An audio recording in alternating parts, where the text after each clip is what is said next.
I'm calling the meeting to order, please, at 5:34. Ms. Raymond, please show that all board members are present. We will begin with our Chief Communication Officer, Mr. Hall, who will introduce students to lead us in the Pledge of Allegiance. Thank you. Good evening, board members. Tonight it is an honor for us to introduce students from York Elementary School who will lead the Pledge of Allegiance. Students from York, as I call your name, please come forward. We have Oakley, Kaylee, Finn, and Sawyer. Let's give them a round of applause.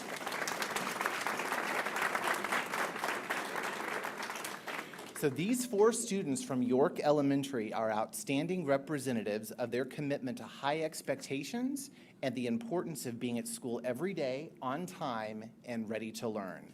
They consistently demonstrate York's SOAR expectations. I'm going to tell you what SOAR stands for. Safe, orderly, displaying a positive attitude, being responsible, and showing respect. They know it. And that is a part of our district-wide framework, positive behavior intervention and supports that we use across the district and how they've customized that at York. These students have exceeded York's 95% attendance goal. They have maintained an impressive average attendance rate of 98% throughout the school year. Congratulations, students. Students, when I call your name, raise your hand, and I'm going to read a little bit about you. Oakley, can you raise your hand? Oakley is a fourth grade student who enjoys exploring new concepts in math, especially fractions. Okay, great, Oakley. Kaylee is a second grade student who loves science. Her favorite activity is the sink or float experiment. Excellent. Finn is a third grade student who enjoys practicing math equations on his personalized whiteboard. Sawyer is also a third grader who likes to play the match and find multiplication game during math rotations with his friends. We are honored to have these students with us tonight, along with their principal, Mrs. Chandra Fetter. They have demonstrated their dedication to learning and are great examples of York students who soar every day.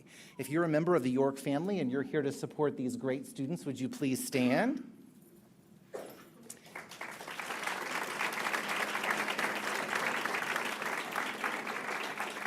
It's a great team from York here tonight.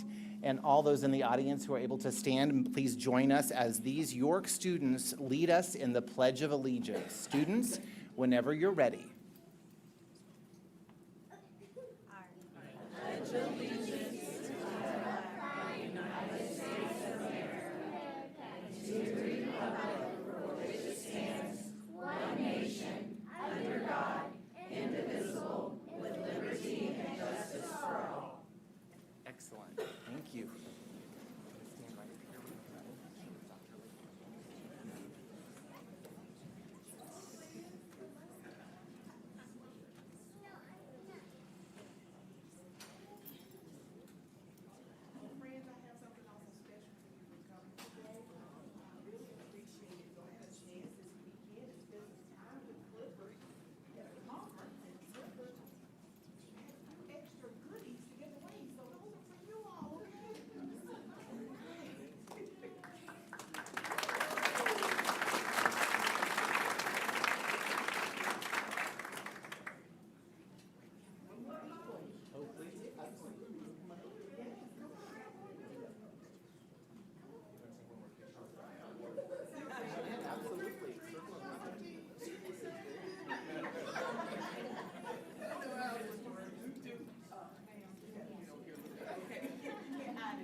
Well done, students.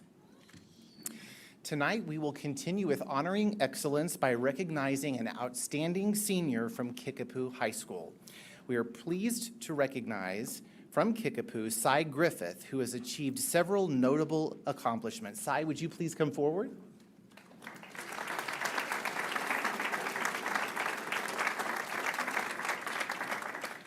Most recently, Sai was named a Samsung American Legion National Scholar, one of 10 students, only 10 in the nation, to be selected from more than 40,000 boys and girls state delegates. Sai advanced as the Missouri Boys State nominee and then was chosen from 100 national finalists for this honor. This summer, Sai served as one of only 2 Missouri delegates to the American Legion Boys Nation in Washington, D.C.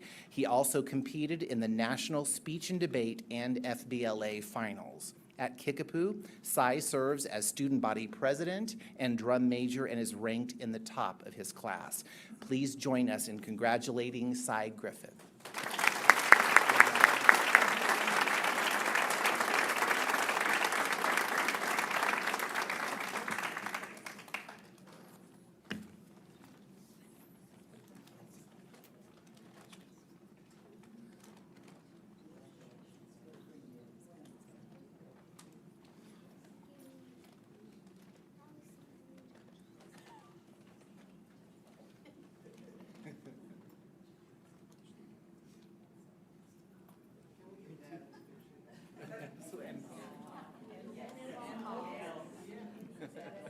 Oh, you will.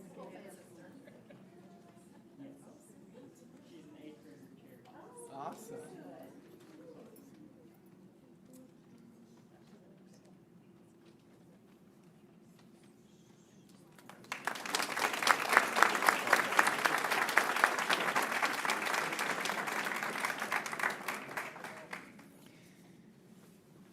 Tonight, we will continue with our recognition of schools who have excelled with positive behavior interventions and supports, or PBIS. We began this recognition at the beginning of the school year, and we have with us tonight the final group of schools to be honored for their implementation.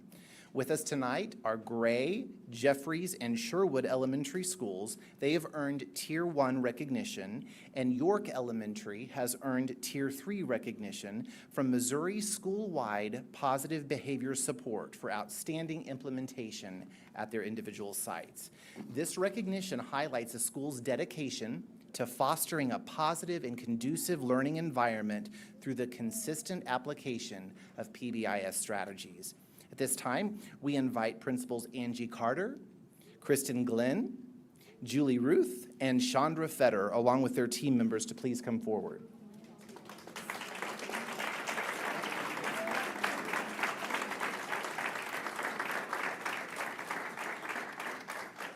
Great team here.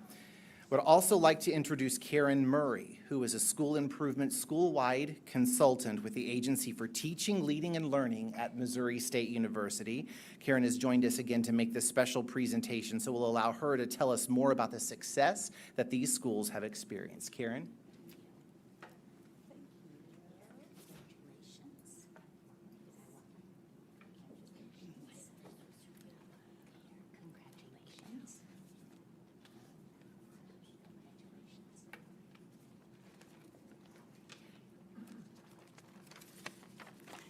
Good evening, everyone. Thank you for having me here again tonight to celebrate these great schools.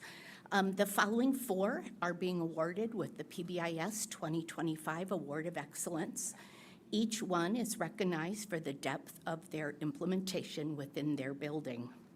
We'll start with Jeffries. The Jeffries Elementary team exhibits strong PBIS practices throughout the school. During the walkthrough and interview process, I was impressed with meaningful way Dr. Glenn led the PBIS team in the review of student behavior data and overall building practices. This detailed approach has set Jeffries Elementary as a model for student reinforcement and family communication. Congratulations, Jeffries.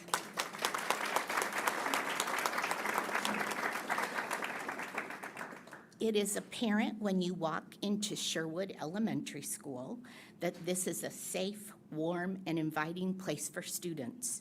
Throughout the school walkthrough and interview process, PBIS systems were deeply embedded school-wide. Ms. Roth and her leadership team have resources that are organized and easily accessed by all her teachers, and her student behavior data reflects the consistency and kindness of her teachers. Congratulations, Sherwood.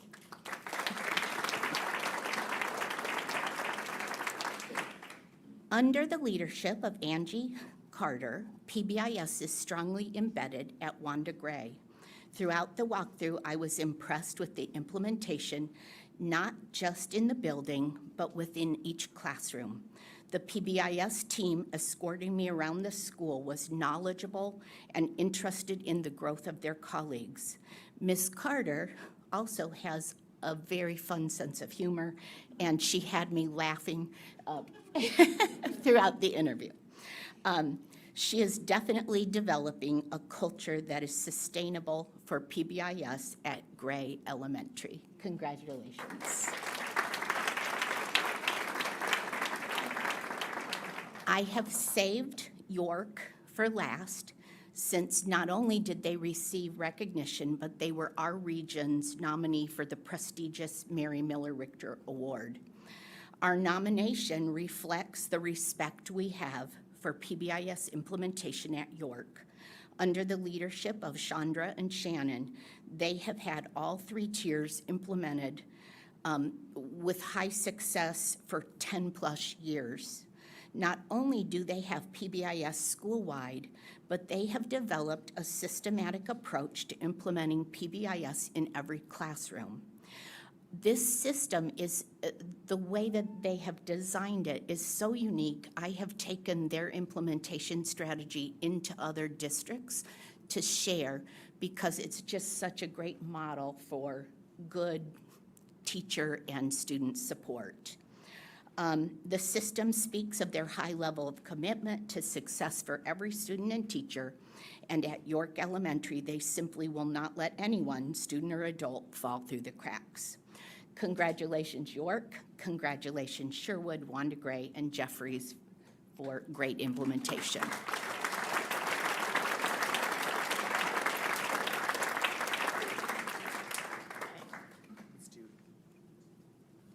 Dr. Latham, would you prefer one at a time? Let's do each school at a time. Okay, let's start with Jeffries. Thank you.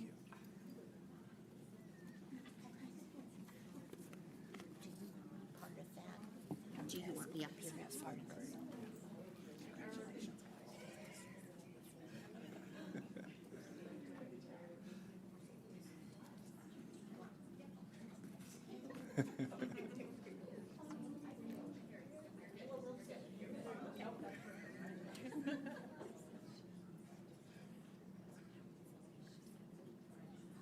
Congratulations, Jeffries. We'll go with Gray next.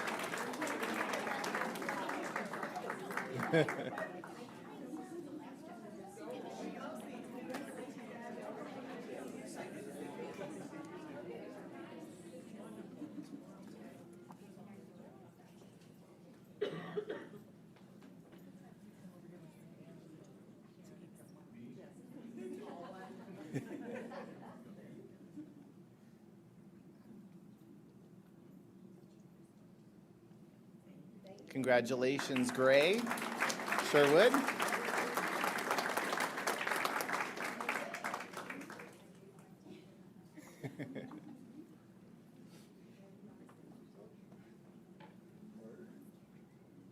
Congratulations, Sherwood.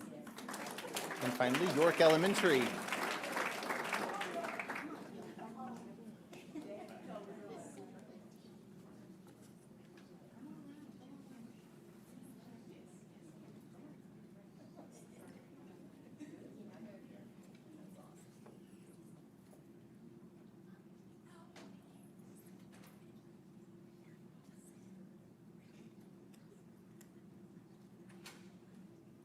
Congratulations.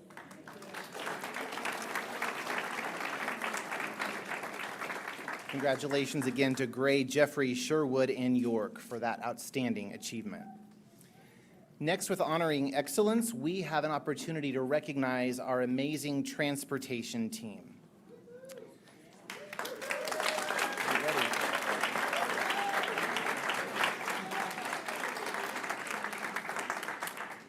For the 25th year in a row, Springfield Public Schools has been awarded the Missouri State Highway Patrol's Fleet Excellence Award, thanks to our Transportation Department staff.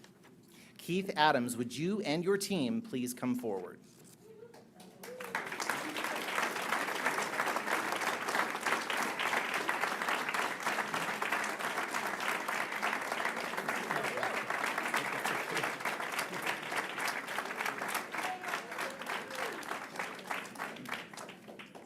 Great representation here tonight, transportation.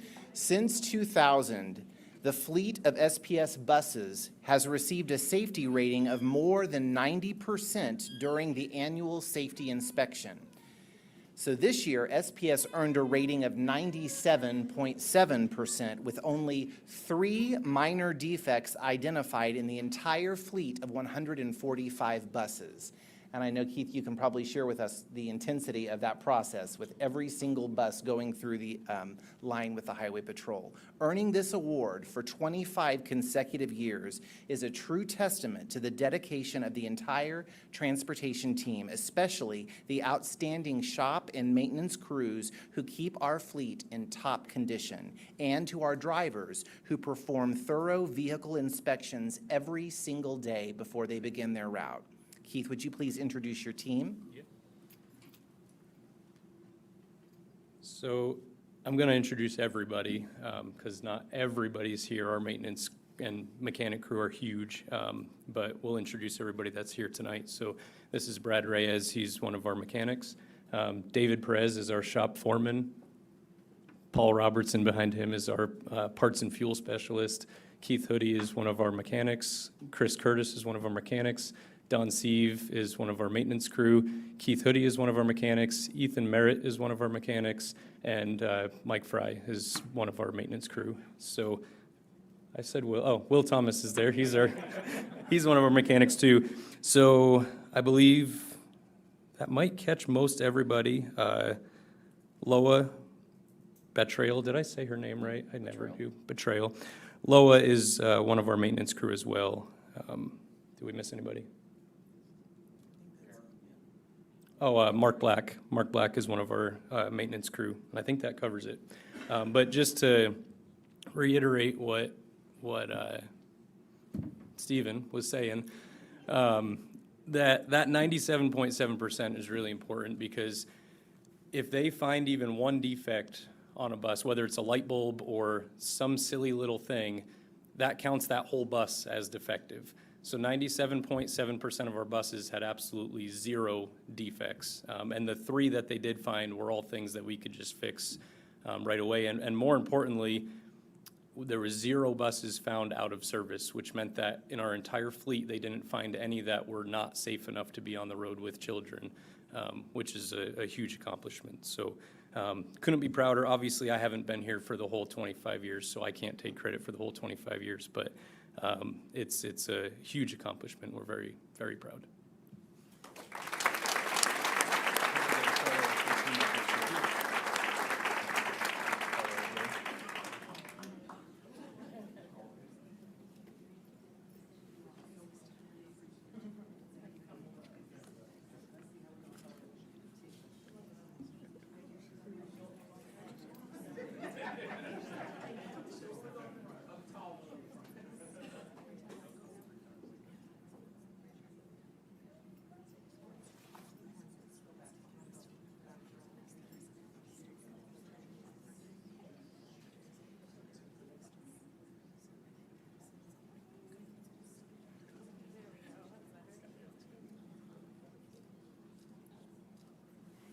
Congratulations, team, on 25 exceptional years.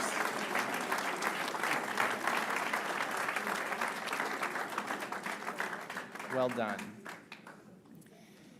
Tonight, we will begin our annual recognition of staff members who are celebrating significant service anniversaries during the current school year. This year, we have 38 employees who will achieve 25, 30, or 35 years of service with our district. Between now and December, we are inviting these special employees to join us so that we may recognize their dedication to SPS and to our students and their families. With us this evening are 7 employees who have been with SPS for 25 years. The first is Carrie Sykes. Mr. Sykes, would you come forward?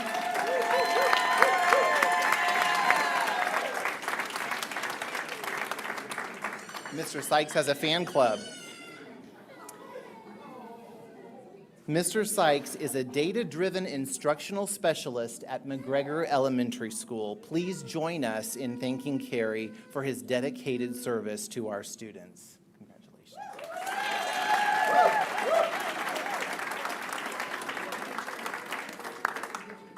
Feel free to come forward if you'd like to have a photo. I love it. Go Elena, go. I'm not afraid. She's the bomb. Good job, Elena. Oh, I'm recording. Hold on. It's okay. Hold it. We got it.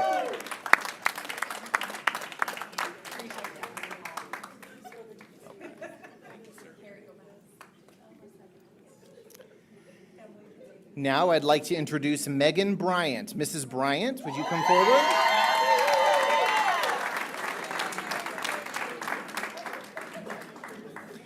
Mrs. Bryant is a first grade teacher at Gray Elementary School. Go,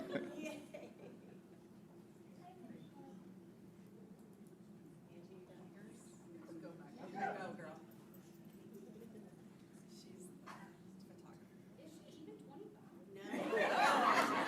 Congratulations, Mrs. Bryant, on 25 years of service with SPS.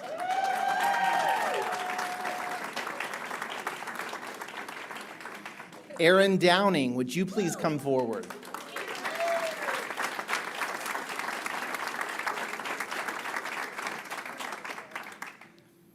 Mrs. Downing is a manager of technology projects in our information technology department.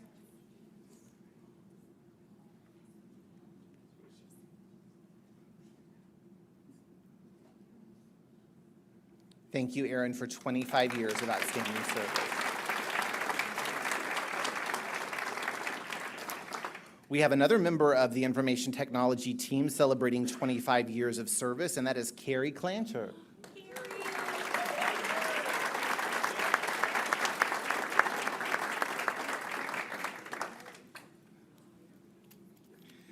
Mrs. Clancher is an executive secretary in the IT department.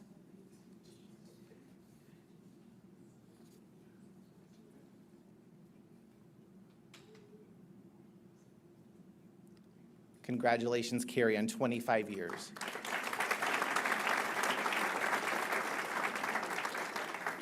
Our next honoree is Jen Webb.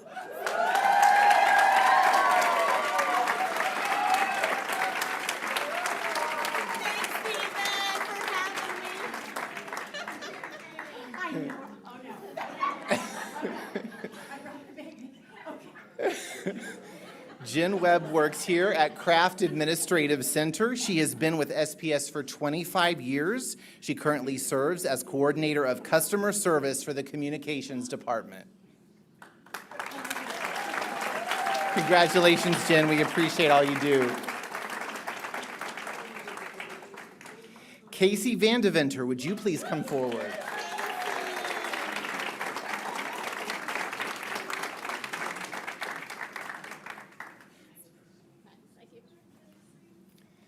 Mrs. Vandeventer is a Title I Learning Development Coordinator. She celebrates 25 years with SPS.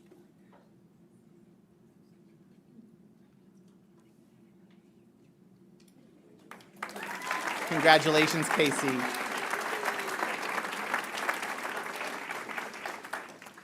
Our final honoree tonight is celebrating 35 years with Springfield Public Schools. Jane Frank, would you please come forward?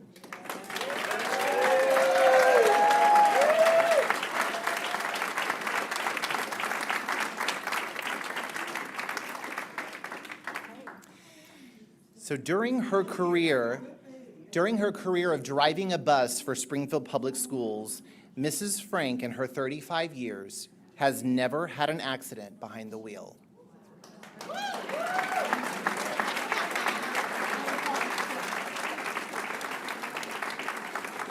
Mrs. Frank is the senior driver in the transportation department, and she has set an example that inspires many others. Congratulations, Jane.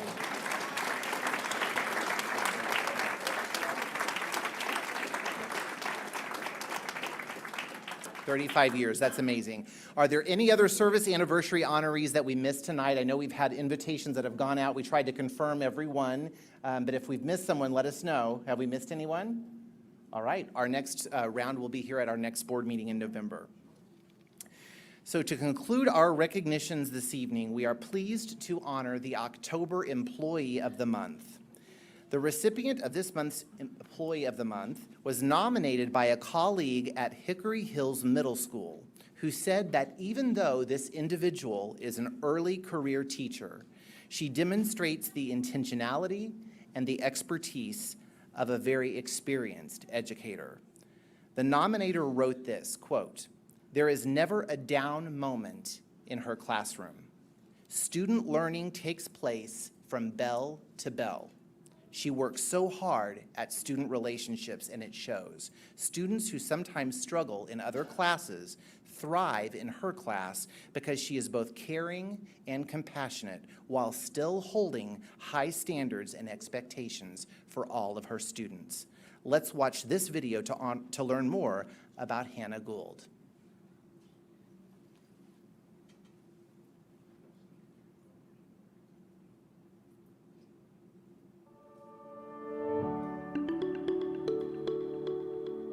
My name is Hannah Gould. I've been in SPS for 3 years. This is my 3rd year of teaching, and I teach 7th grade English. I've always wanted to be a teacher, and I love interacting with students. My favorite part about teaching is getting kids interested in reading that haven't been interested before. Seeing them with a book in their hands is so much fun. When I was in 7th grade, I didn't totally love reading, and I had a 7th grade English teacher that found a book for me, and since then I was hooked on reading and English. That passion for reading comes shining through in every single one of her lessons. My favorite part about being a teacher is working with the students. They are fun, and they are able to tack into their interests through reading and through writing, and when they are able to find that interest, it makes the day 10 times better. Hannah is the kind of teacher that students will remember for the rest of her lives, not just because she loves teaching, but the way that she makes her students feel so successful every single day in the classroom. I know what the students need. I know that they need more than just worksheets and slideshows. They need fun projects that they are interested in that relate to their interests. They need books that align to what they're interested in, what is going on in their normal lives. Hannah is early in her career as a teacher, but when you watch her teach, you would think that she's been at it for many, many years. She's simply amazing in the classroom.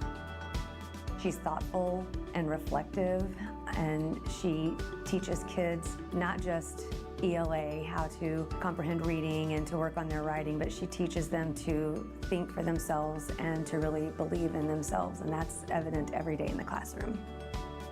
I chose SPS because Missouri State and SPS work very closely together in helping the transition from college to the profession really seamless, and they really set me up to have success in this profession. Mrs. Gould, would you please come forward? Would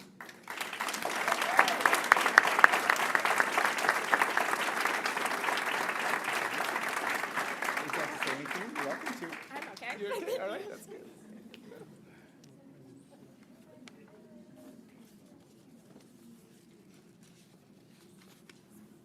Mrs. Young.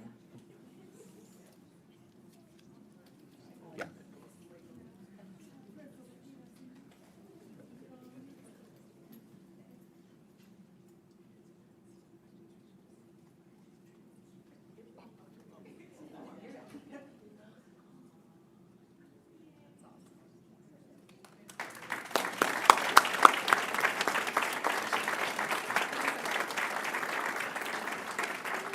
And that concludes Honoring Excellence for October. Thank you, Board.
Board Member Huff, seconded.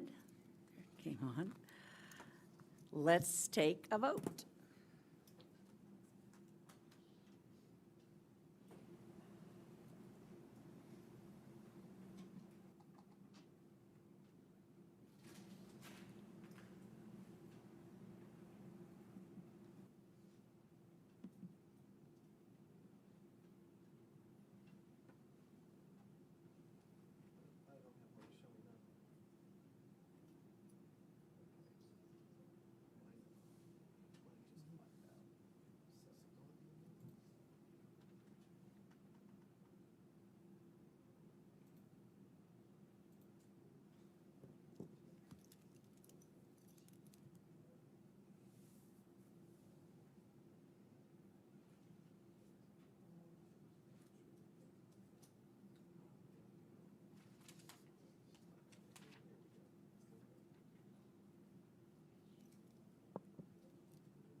Motion passes with 7 votes. Thank you.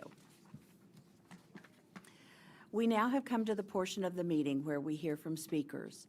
The Board of Education welcomes comments about the issues being discussed. The board uses this time in our meeting to listen to the public, but will not comment or engage with the public during this meeting.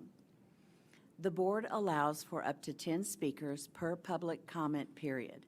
The board chair will call on individuals in the order in which they signed up. Substitutions are not permitted. Each speaker will be limited to 3 minutes and will be timed by the board secretary. Comments must be acceptable for a business and family-friendly environment. Inappropriate language, gestures, or personal attacks will not be tolerated. It is inappropriate to address the board about individual students or individual staff members by name in open meetings. If you have concerns about individuals, these concerns should be addressed through the appropriate administrative supervisors, either in the schools or in the district office. If you have materials that you want to share, please place them in the tray on the podium, and they will be distributed to board members following the meeting. Our speaker this evening is Shannon Benny.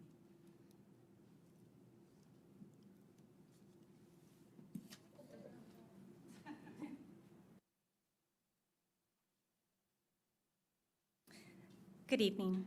I've been thinking about the challenges we are facing, especially the collective illusion that public schools are somehow doing a disservice to our students. Typically, the first thing that is cited is the declining results on high-stakes testing.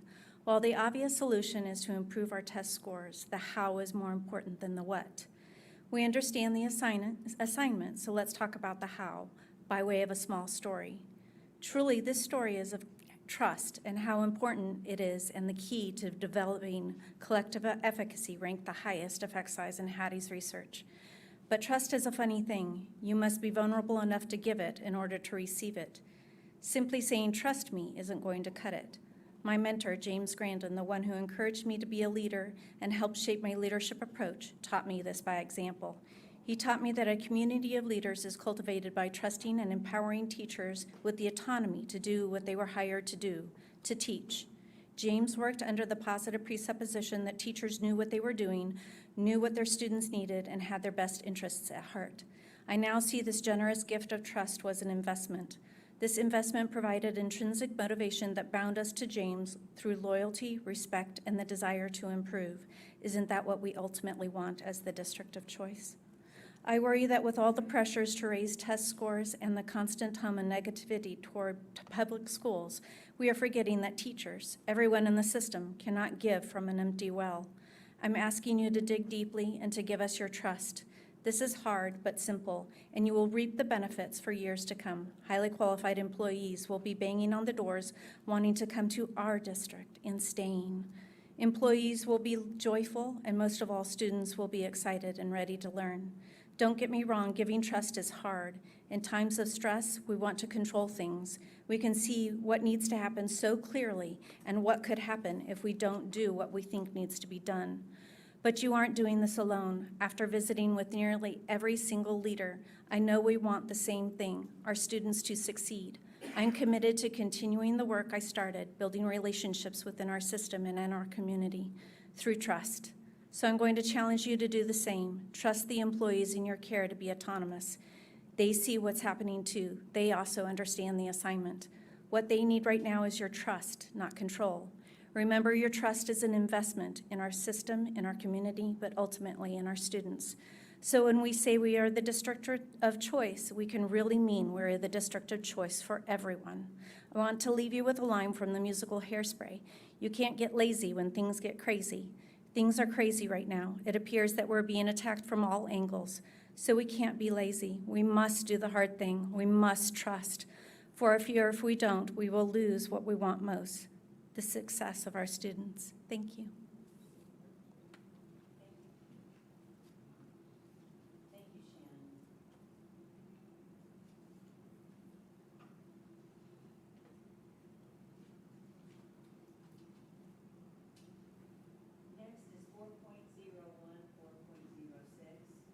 Agenda items. The consent agenda items cover the minutes, KCOB, personnel, and other items which were brought forward at the October 14th, 2025 study session, and board members have had 2 weeks to ask questions. Our recommended action is that the board approve consent agenda items 4.01 through 4.06. Do I have a motion? Board Member Thomas Tate, is there a second? Board Member Mahad Makani.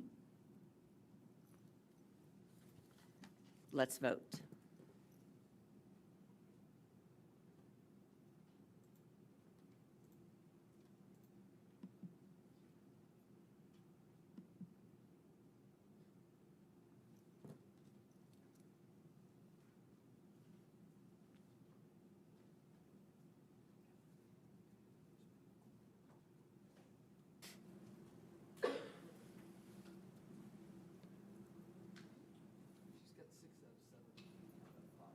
Okay. Okay, the vote passes with 7 affirmative.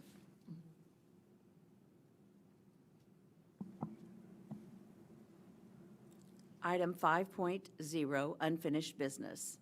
5.01, resolution for the sale of $30 million of 2023 bonds. The recommended action is that the board approve the resolution authorizing and directing the issuance, sale, and delivery of $30 million principal amount of general obligation school building bonds, Series 2025 of the School District of Springfield R12, Springfield, Missouri, prescribing the form and details of said bonds, providing for the levy and collection of an annual tax for the purpose of paying the principal of and interest on said bonds as they become due, and authorizing certain other documents and actions in connection therewith. Do I have a motion? Board Member Thomas Tate moved. Is there a second? Second. Board Member Huff, second. Discussion. Thank you. Okay, thank you. Is there discussion? Travis and Brent bring you up to speed. Got it. So good evening, board members. At the study session, Dr. Blevins with Piper Sandler was with us to provide a great deal of details around the sale and resolution of the $30 million of bonds. And so, as promised, he's back with us again this evening to go over the final details with real-time pricing and rates that you will have, that he'll be able to provide to you, so that we can see exactly what it is that how this transaction will take place. So I'm going to bring Dr. Blevins up and let him provide that information for you. Yeah, appreciate that. Good to see you all again. We were in the market today pricing the bonds, as Dr. Shaw mentioned today, and fortunately, we had a great day in the market. It was a very, very good success. We priced $30 million of par. We'll access some premium bonds like we talked about during the work session to get some dollars for contingency. So we're able to get total proceeds in the construction fund of $33,260,513.50 into the construction fund for projects. We were very excited about that. We had yields from a 258 down to a 393, which gave the overall true interest cost, the tick, of a 365. If you remember a couple weeks ago during the work session, we were estimating that tick to be a 377. We got a 365. So we did have a better outcome than what we actually expected in the market. We were actually oversubscribed, especially on the long end, which means that we were able to bump prices to investors, which then lowered the yields, which makes basically the price of your bonds higher for investors, which lowered your interest rate. So we were extremely excited to be able to do that this morning when we were in the market. We do have a 10-year call on this, so it's callable on 3/135. What that means is the board will have the opportunity to come back in for a current refunding on those bonds to save interest costs for the last 10 years of those bonds. So the bond yield on that, what the district's probably going to end up paying total interest rate on that, which is the bond yield, is a 326. So we're super excited about that. We know you've got some additional projects you're getting ready to get started from your Series 2023 bonds. We've got you $32,260,000 in change to complete those projects with a very, very good interest rate. Like I mentioned when we had conversations a couple of weeks ago, the district's in a very good position moving forward as you're looking at your long-range facility plan to continue running no tax rate increase bond issue if the board so chooses to take care of additional projects. And be happy. We do have your resolution tonight is a nice long several pages. That is not my fault. That is this gentleman right here, Hayden Crumpton, who is your special tax counsel. Hayden works with Gilmore and Bell. Make sure that you all protect your tax exempt status by making sure everything's legal. So if you have any questions on that, we'd be happy to bring Hayden up to ask questions. But as far as the numbers concerned, again, I'd be happy to answer any questions at this time. Board questions? Dr. Mahad-Makani? That's correct. It's a 10-year call. Yes.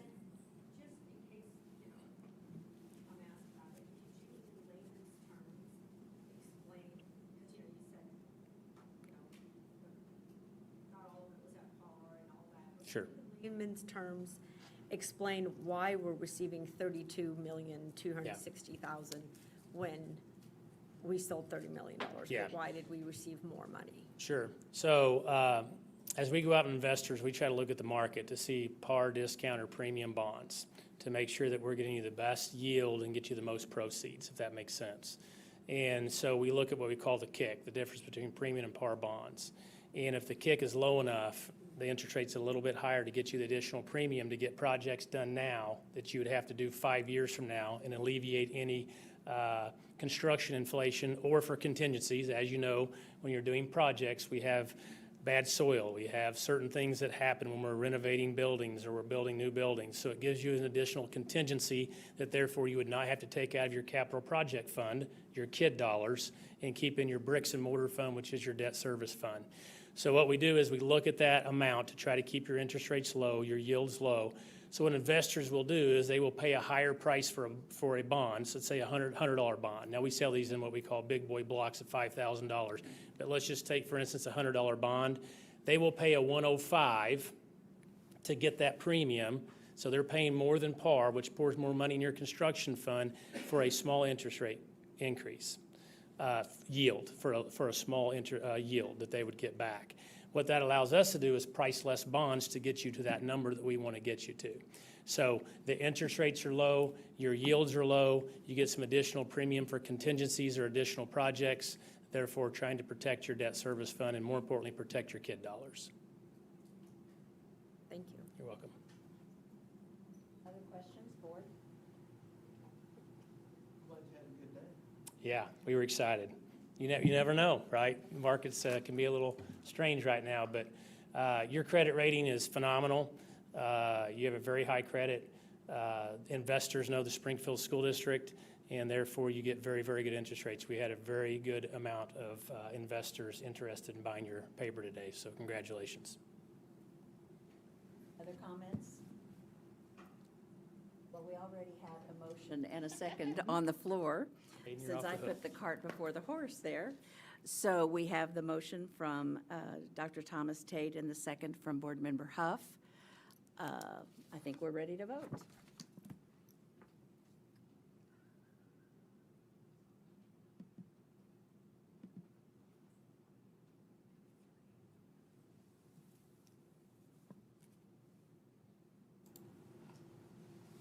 And it does pass with 7 votes. Thank you.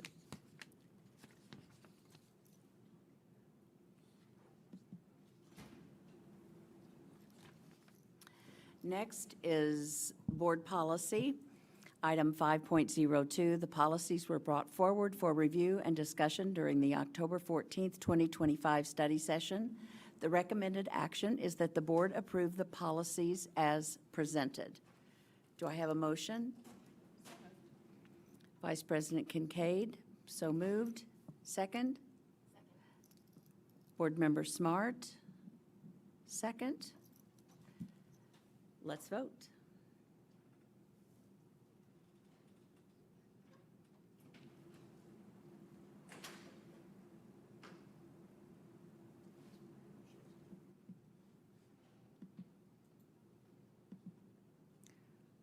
Did I go out of this? And it does pass 7-0.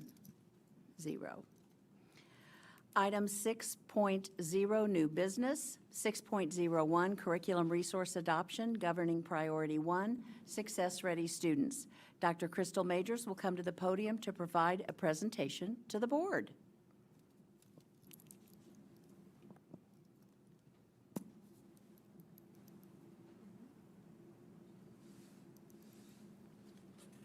Okay, good evening, board. Tonight, I have the privilege of sharing the curriculum resource adoption to be implemented in the 2026-27 school year.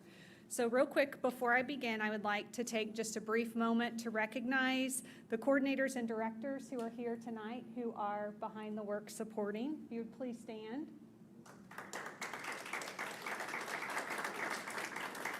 They're pretty humble and not happy with me right now, but we appreciate them. Okay, here you see information that will be shared this evening as we provide an update on the process and recommendations.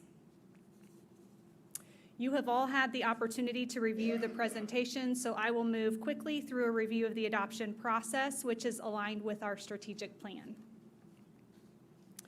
A key aspect of the curriculum management plan and the strategic plan as well are an ongoing review of curriculum implementation.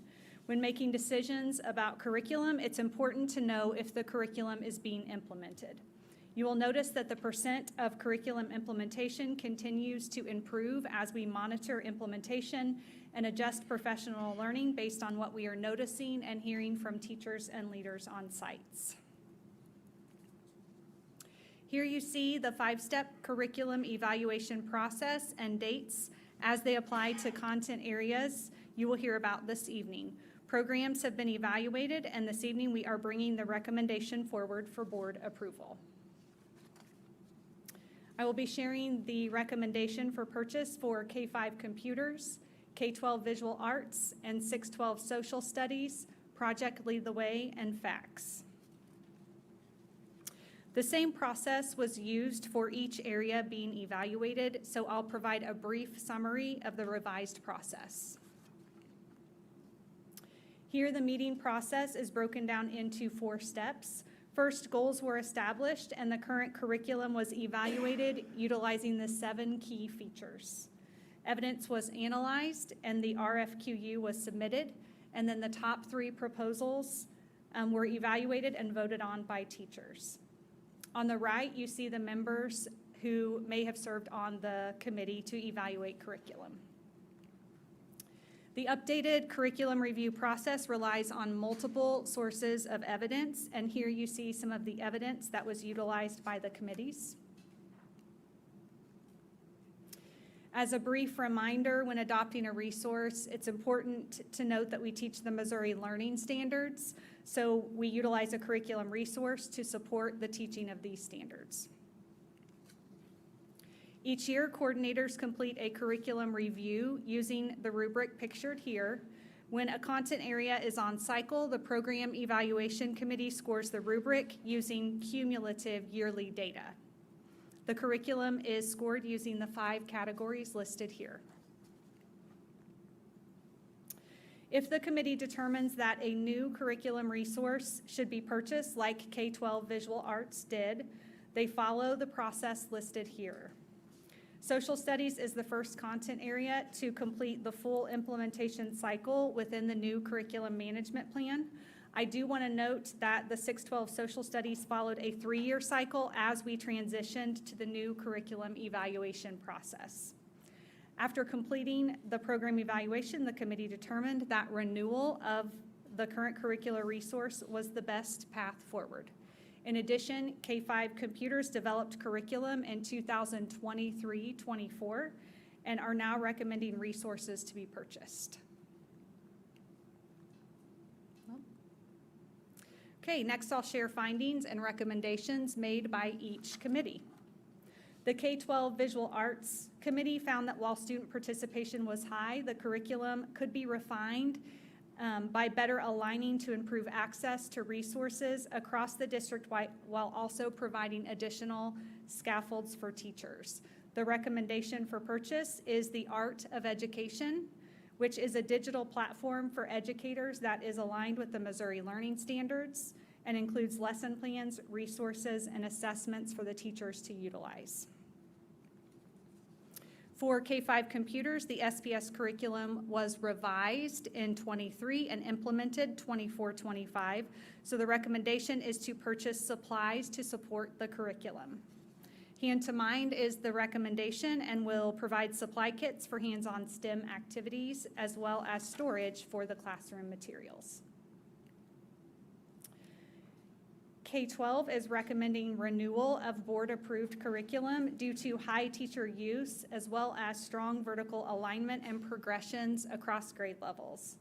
In addition, the committee determined that teachers, again, you'll hear this repeatedly, need more scaffolding and embedded resources for our English language learners, in addition to further professional learning for implementation of Tier 2 resources. Here is a detailed list of previously adopted resources that we're recommending for renewal. The primary resource is Cengage National Geographic, and then you see the supplemental resources are listed just below. Embedded in the curriculum evaluation process is not only looking at curriculum implementation, but also student achievement as a result of implementation. Government is the first content area to fully utilize the process. So you'll notice when looking at students who scored proficient and advanced, an increase as you look down from 2023 to 2025. Our baseline data in 2023 was 31.3% of students scoring proficient and advanced. After 1 year of implementation, we saw over a 7% increase in our proficient and advanced percentage. I'm currently unable to share 2025 data, so I can't remove that green bar, but I'm happy to note that we saw an additional increase. Here you see the summary of findings for 6-8 Project Lead the Way. The committee recommended to renew purchase of the PLTW curriculum. The curriculum supports the courses that are on your right in the green box. 9-12 PLTW courses implemented at all 5 high schools and launch also recommended renewal. Moving forward, professional learning will be provided to support scaffolding support for our English language learners. Here you see courses aligned with each PLTW pathway. Middle school FACS also strongly recommended to renew purchase of the PLTW curriculum with similar findings. Okay, to summarize the 26-27 adoption recommendations, here is an overview of purchases by content area.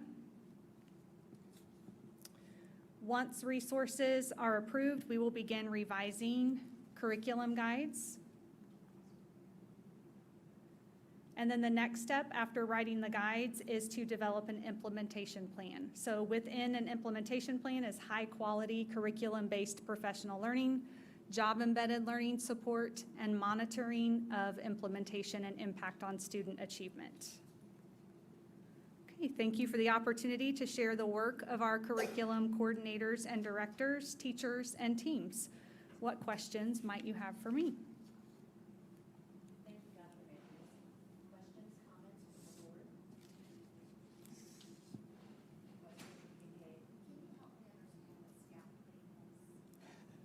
I feel like I've gotten this question before. Yeah, so when you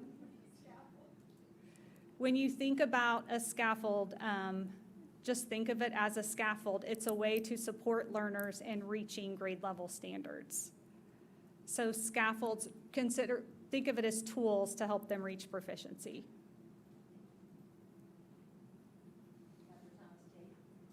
I just want to say that in my almost 6 years on the board, I have shifted some of my thoughts about this curriculum review process. Part of it is through my learning and better understanding, but also some of the changes that have been made over the last several years regarding the process.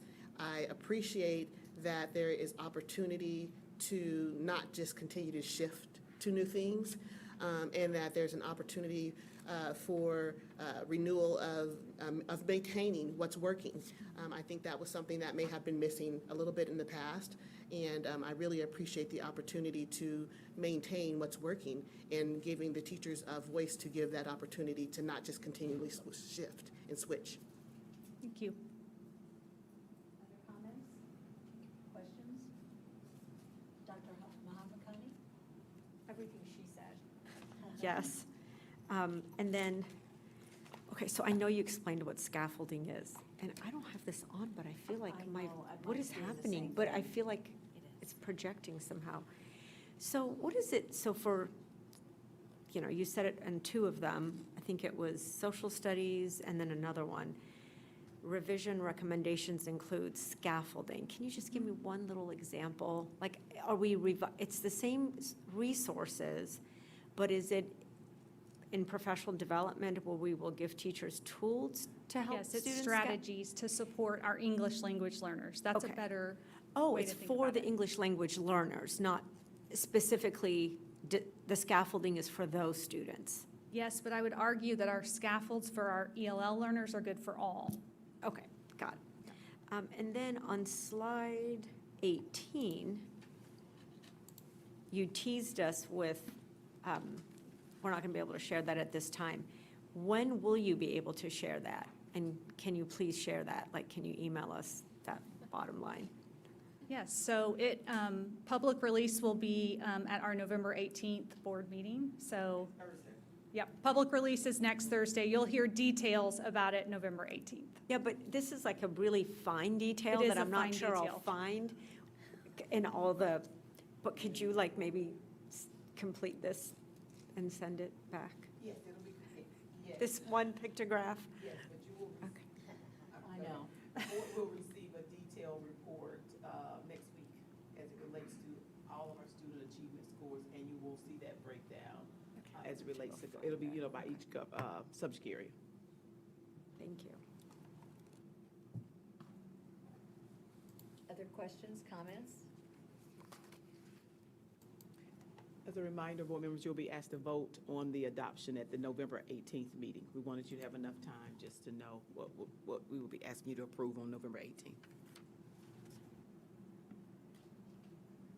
Okay, well, Okay, thank you. thank you, Dr. Majors.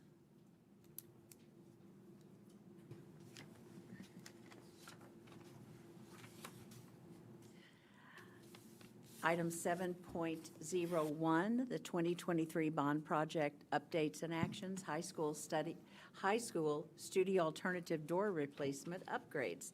Mr. Sean Dilday will come to the podium, hello, for this item. Good evening. So this evening before you is a high school and studio alternative door replacement. This ties into, if you go back, our safety audit that we did a couple years ago. Part of the identified items was we had doors that did not close properly or did not shut well, door frames, doors that need to be replaced. So this is a phase addressing the high school level and studi building as well. So before you this evening, I'm asking to approve this project for $593,000 to Navajo's Construction.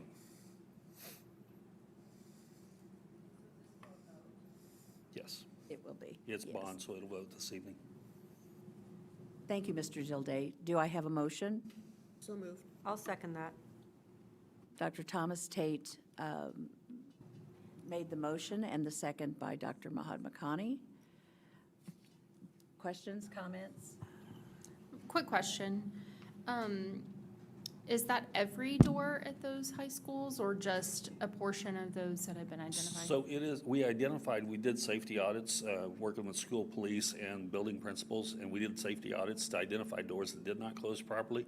Some of those are going to be complete door replacements, some of them is going to be door modifications or door hardware changes. So it's just a combination of everything. It will not be every door at every building. Okay. It's select doors. Do you know about how many doors that is? Off the top of my head, no, I don't. It's several. A few. If you go back to Judy's days, she probably knows how many was at Central. Well, just, And this 6,000, actually yeah. this actually ties into the access control. So as we move forward with that project, this is addressing the doors, so we have good locking doors, safety of the kids. Board Member Provance, did you have something? The new doors will have an alarm on them when someone exits. Yes. Kids will find that Not- out in 10 minutes. So we'll set up egress doors with alarms on them, so we can identify if somebody goes out that door. Oh. Okay, I have to ask something. Sorry, I've already wrote it too. So currently, students can leave through a door but not come back in. They can go both ways. They can come indoors or out the doors. well, This is I've- modifying doors. This will modify some doors to be only an egress door. So we've identified, for example, at a high school, there may be 50 doors around that high school campus. We've eliminated and worked with school police and the building principals that 10 doors would have access to come in from the outside versus 30 or 40 doors. So we're Right. restricting the number of doors that they'll be able to come in. Right, like currently after the first hour when school's open, you only have one, maybe two doors. But all the other ones, students can leave through, Exit, correct? yes. So when you were saying that an alarm will go off, so they'll still be able to leave? I guess I'm just not understanding. Why is there an alarm going off? So the alarms would be, the alarms are being set on the doors, so if that door is opened, it alarms the teacher that somebody has opened that door. That door should only be used for a fire or emergency situation and Oh, egress so out of the these are building. doors that we're saying you can't leave through this. This is Yes. now an emergency exit door. Yes. Okay. Any other question, comment? Okay, well, let's vote. Those are the doors that are being upgraded, the emergency exit.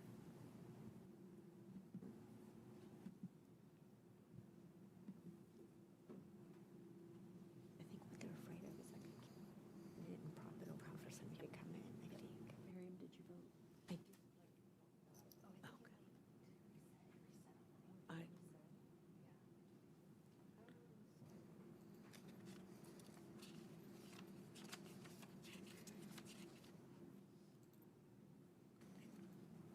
All those in favor say aye.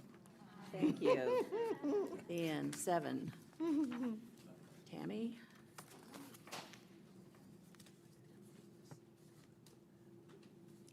Well, item 7.02, 2023 change orders and agreements. Mr. Sean Dilday will remain at the podium for this item.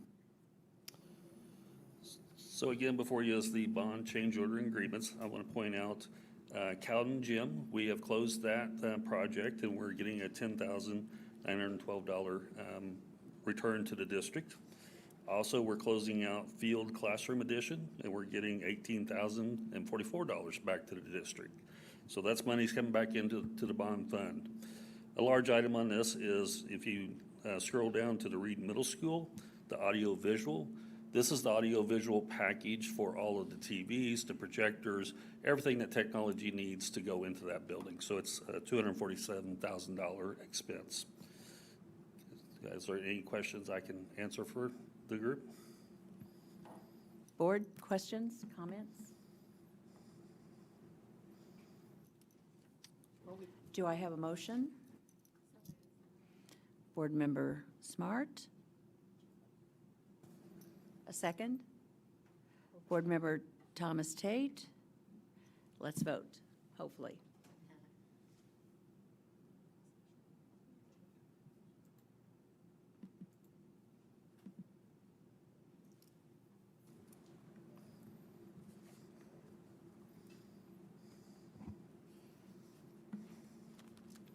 Well, the tally is still a little squirrely on my screen, so all in favor, say aye, please. Aye. Okay, opposed? Thank you. 7 yes. Thank you very much. Next, item 8.01, Superintendent's Update. Dr. Lathan, do you have anything you would like us to know? Yes, good evening, board members. Last week, of course, all of us had the honor of attending the Missouri School Boards Association Conference. I want to thank Board Member Provance, Board Member Muhammad Khani for presenting on our attendance initiative with Mr. Hall and I. Also, we had students representing the district from the Academy of Exploration, the Alliance for Healthcare Education, and future educators from Hillcrest and Kickapoo High School. So really excited that they were able to be there. Our choice application window actually opens on Saturday, November 1st.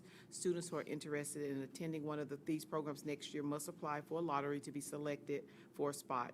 Parents should visit sps.org/choice to find out more about the programs and to apply. I would like to recognize our local law enforcement agencies for partnering with SPS's School Police and Transportation Department last week for National School Bus Safety Week. The Springfield Police Department and Greene County Sheriff's Office increased patrols around some of our bus routes and school zones to enforce the stop arm violations and educate drivers. We appreciate their efforts to keep both students and drivers safe. Finally, next Tuesday is Election Day. School will be closed on November 3rd and 4th for our students so that our teachers can participate in professional learning activities. Board members, that concludes my updates. Thank you, Dr. Lathan. We're now ready to hear reports or comments from board members. Board Member Smart? Thank you. In my comments tonight, I want to commend the Springfield City Council for passing Ordinance 69-50, which they passed on September 22nd of this year. This ordinance requires that proof of payment of personal property taxes be provided as a prerequisite for obtaining an occupational business license. This measure promotes fairness, accountability, and reasonable business practices within our community. But more importantly to us, the payment of personal property taxes is essential to help fund our public schools, ensuring continued support for quality education and community development. This ordinance will help make sure that everyone is paying their property taxes in Greene County. Thank you, Craig Hosmer, who is the sponsor of this, and the Springfield City Council for the work you are doing to make sure our public schools are receiving everything they're entitled to. It will make a difference in the success of our students. That's all I have. Thank you. Other comments? Board Member Thomas Tate? One of my favorite parts of our meetings is the honoring excellence. I really appreciate the opportunity to show appreciation to all of the many people who make this the great district that it is. I'm a huge fan of our transportation department and particularly of Keith Adams. We've had success with our transportation for a long time, but Keith has just come in and done some amazing things that I really value and appreciate. Our transportation department adds so much value to our district. They help to make sure that our students have the opportunity to attend on a regular basis and to get there safely. So they add to our student success in a wonderful way. So I want to just give a shout out to them. I also wanted to appreciate the other people who were honored today, particularly our educators and those who work here for a long period of time, whether it's coming here for, Hannah Gould, who's only been here for a few years, all the way to Janet Frank, who's been here 35 years. We have folks who are committed to our district, and that just makes me so excited and happy to be a part of this district. I also wanted to say that, the school board members, we had an opportunity to go to MSBA this week. It's always a pleasure to learn more about being a school board member, learning about what's going on in the state, and learning about better ways to serve our districts and learn from each other. As districts, I had the opportunity to attend several really interesting sessions. One was on why your school needs a podcast. I've been talking to Stephen Hall a little bit about that and some other board members about this opportunity. I think it's kind of cool. But I wanted just to give a few words about two of our keynote speakers. We had two keynote speakers. One was a young man, I think he's 14 years old. He was Time Kid of the Year. His name is Orion Jean. And I tell you, that kid was phenomenal. He was inspirational. He talked about having these acts of kindness. He's done book drives and food drives and clothing drives. And just to see this young man who values education, who has family who support him, and teachers who support him. He talked about being prepared for that moment to be able to compete in this essay contest, and then how his preparation continued to prepare him to do all the other wonderful things he's done. It was just absolutely inspiring.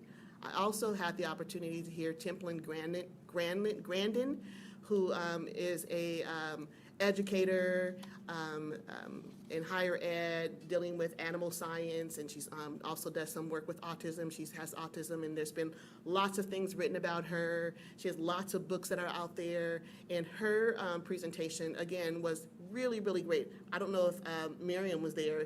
She and I had an opportunity to meet with her and take some pictures and buy her books and stuff, but she talked a lot about math and all different kinds of learners. And it was inspiring, and I bought the book, I'm gonna read it, and I'm hoping to learn some things that I can share with others about, you know, the value of having all different kinds of learners and supporting all different kinds of learners. And I think in Springfield, we're doing a good job with that, with our choice programs.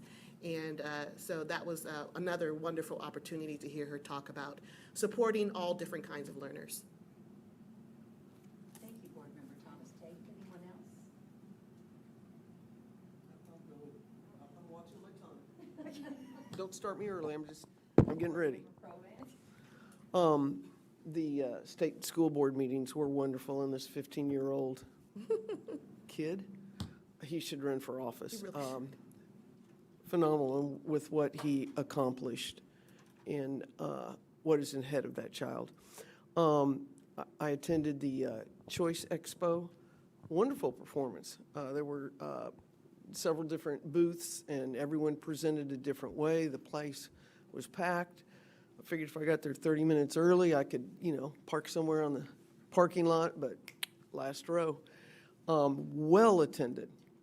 And the kids were so excited. The parents were so excited. And then you realize what really opened up the choice program was transportation. That, I mean, I don't live real close to Hillcrest, and my grandson was thinking about going there, and, you know, it was going to be about a 20-minute drive to pick him up and about a 45-minute drive. Yeah. So I'm really glad he's in Wings. But transportation is just going to open up the door for everyone across the city. And I know Saturday, you're going to have everybody signing up for that. Call out to Shannon. Thank you for presenting on behalf of the teachers union. I want to know how teachers see us working with all the different sites, and I know that you've been around to them, and I feel that only when we work together we will accomplish more. So thank you for letting me hear your point of view today. I'm good. Thank you very much.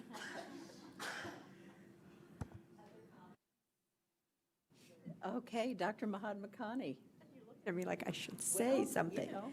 Well, it was really nice with all the celebrations we had, so I have to talk about Boys State and the gentleman who won that award. For people that don't know what Boys State is, it's such a tremendous learning opportunity. I would like to encourage it's a rising senior, so it's the end of your junior year. I promise you, it will not disappoint, and I don't know of any student who's not been able to attend because of a financial issue. There are scholarships for every student who wants to attend. Highly recommend it. And if I could wave my magic wand, I would make speech and debate mandatory. Oops, am I in trouble? No, yes. It's so valuable for so many reasons. Yes, MSBA conference is always a great learning opportunity, and I'm amazed that this was year 5, that I learned the same volume, not the same things, but as my first year, because you think, okay, well, they can't be that much more, and it's still like drinking out of a fire hose. So I learned a lot, and I got to know my colleagues on this board, because we're always evolving, so it was really nice. The highlights were our students. I always enjoy visiting with our students, not here, but in Kansas City. Really loved hearing from Temple Grandin. Both, we talked with her, but also, and she talked about, and I made some notes here as you were talking, she talked about the value of having hands-on classes and the different types of thinkers, which always translates into different types of learners. And something she talked about, and I took pictures of her presentation, and I even asked that her slide deck be sent to us. I'm still waiting on that. But she had several slides about transitioning students to the world of work, which is what this is about. And so I really appreciated her perspective from that regard. The sessions were amazing, as they always are. You have a hard time choosing which session to go to. And then I ran back, and had a little meeting yesterday, and I'm talking about, well, we should do this and we should do that. And then I realized that the district's already like 2 steps ahead of me on some of this stuff. But the last point I want to make about this meeting is where I learn a lot is actually from interacting with other boards and other board members. Because a lot of these sessions are, you sit at tables and you do these exercises. So it actually, they make you talk to each other, and then you get to know them, and then the conversation sort of leaves the session. And sometimes you're talking to them when I come back home, and I meet new people all the time. So for me, I would like to make a motion that this is a form of professional development, because I know that's one of our strategic plan goals, but not so much, not just from a knowledge basis of what did I learn, X, Y, and Z, but really learning about governance by looking at what other people are doing, things you like, things you don't like, and not so much about what they end up doing, but it's about learning the processes that other boards are using. And anyway, so that was my 2 cents on the MSBA meeting. Were you really making a motion? No, Okay. I mean. Okay, well, I wrote motion, question mark. Other questions or comments? I'm going to say amen to the speech and debate, in particularly particularly. You started your time. Oh, thank you, I started my time. Did I go over my time? No, but we wanted to make sure we started the president's time, since she told us to watch our time today. Thank you. Anyway, I have often said if I could just be queen for a day, I would mandate that every high school student takes at least 1 class in debate. And I like the speech part too, but the debate is so important in terms of looking at issues and problems and studying both sides of it, understanding that there's often not one solution, but looking at both sides of it and then being prepared to share that in a competitive way, or at least even just think that way. I think that's a real gift. I think that would be one of the best learning experiences we could ever give. So I don't know that Springfield Public Schools is ready to do that just yet, but I would say to any parent paying attention that that is a class your high school kids should take, whether they plan to. Or middle school. To participate. Well, we offer it middle school too, that's right, I'd forgotten about that. But it is a tremendous opportunity to learn how to process through things, and really the importance of just looking at both sides of an issue and listening carefully and digesting all of that, and then collecting your own thoughts to share it. That's powerful stuff. Okay, as far as the State Board of Education, or the Missouri School Board's education, I misspoke. I enjoyed all the opportunities that you all described, but in particular, Board Member Provance and I went to the AI training. It was a full day of information, and it was all very good, but I would have to say that my favorite part was listening to the student panel. And they talked about, that was during the lunch, they talked, and there were students, I think 6, but some were rural, some were urban, some were suburban, it was a mixture, and they talked about how to use it correctly and how not to use it.